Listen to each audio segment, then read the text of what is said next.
This is the elevator at the Hodge Hall Undergraduate Center, IU Bloomington.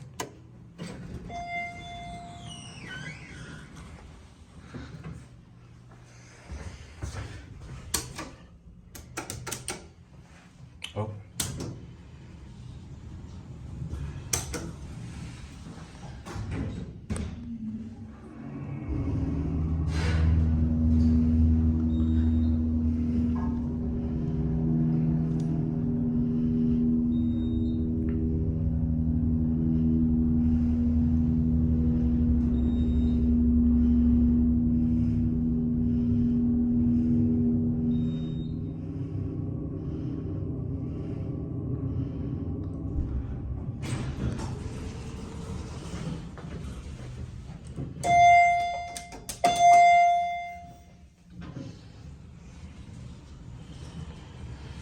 Let's get a cab view here.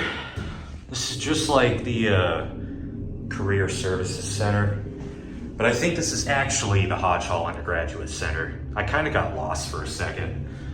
5,000 pound capacity, just generic monitor fixtures. There's really nothing special about this thing.